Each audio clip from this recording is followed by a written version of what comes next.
Friends नमस्कार। मैं वृत्रासुर की कथा सुनाने वाली हूँ जो रामायण काल की है। वृत्रासुर की कथा। एक दिन श्री रामचंद्र जी ने भरत और लक्ष्मण को अपने पास बुलाकर कहा, हे भाइयों, मेरी इच्छा राजसूय यज्ञ कराने की है।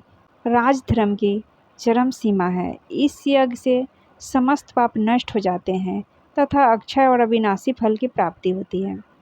अतः तुम दोनों विचार करके कहो कि इस लोक और परलोक के कल्याण के लिए क्या यह यज्ञ उत्तम रहेगा। बड़े भाई के ये वचन सुनकर धर्मात्मा भरत बोले, महाराज, इस पृथ्वी पर सर्वोत्तम धर्म, यश और स्वयं यह पृथ्वी आप ही में प्रतिष्ठित है। आप ही इस संपूर्ण पृथ्वी और इस पर रहने वाले समस्त राजा भी आपको पितृतुल्य मानते हैं।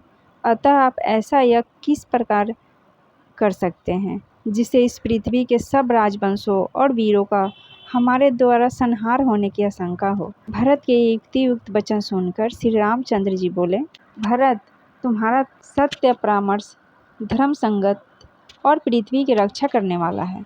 तुम्हारा यह उत्तम कथन स्वीकार कर मैं राजसूय यज्ञ करने की इच्छा त्याग देता हूँ। तत्पश्चात लक्ष्मण बोले, हे रघुनंदन, सब पापों को नष्ट करने वाला तो अश्वमेघ यज्ञ ही है। यदि आप यज्ञ करना चाहते ही हैं तो इस यज्ञ को कीजिए। महात्मा इंद्र के विषय में यह प्राचीन वृत्तांत सुनने में आता है कि जब इंद्र को ब्रह्म हत्या लगी थी तब वे अश्वमेघ यज्ञ करके ही पवित्र हुए थे। श्री राम द्वारा पूरी कथा पूछने पर लक्ष्मण बोले, प्राचीन काल में वृत्रासुर नामक असुर पृथ्वी पर संपूर्ण धार्मिक निष्ठा से राज करता था। एक बार वह अपने ज्येष्ठ पुत्र मधुरेश्वर को राजभार सौंपकर कठोर तपस्या करने वन में चला गया। उसकी तपस्या से इंद्र का भी आसन हिल गया।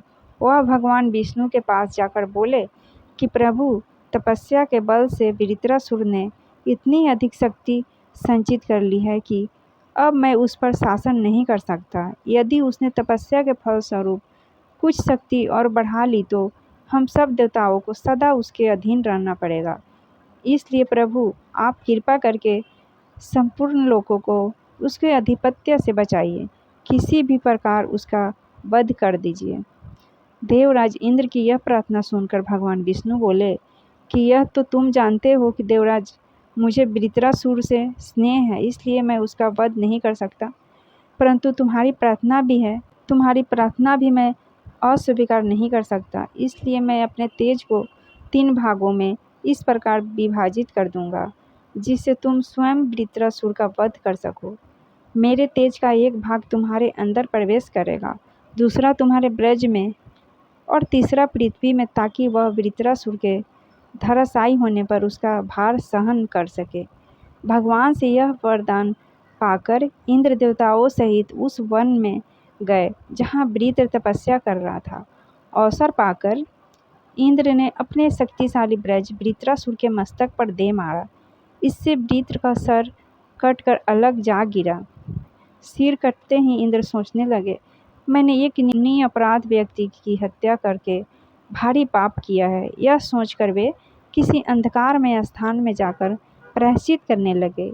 इंद्र के लोप हो जाने पर देवताओं ने विष्णु भगवान से प्रार्थना की कि हे दीनबंधु, वृत्रासुर मारा तो आपके तेज से गया है, परंतु ब्रह्म हत्या का पाप इंद्र को भुगतना पड़ रहा है। इसलिए आप उनके उद्धार का कोई उपाय बताइए। यह सुनकर विष्णु भगवान बोले कि यदि इंद्र अश्वमेघ यज्ञ करके मुझ यज्ञ पुरुष की आराधना करेंगे तो वे निष्पाप होकर देवेंद्र पद को प्राप्त कर लेंगे। इंद्र ने ऐसा ही किया और अश्वमेघ यज्ञ के प्रताप से उन्होंने ब्रह्म हत्या से मुक्ति प्राप्त की। फ्रेंड्स, मेरी वीडियो अच्छी लगी तो लाइक शेयर सब्सक्राइब जरूर कीजिएगा।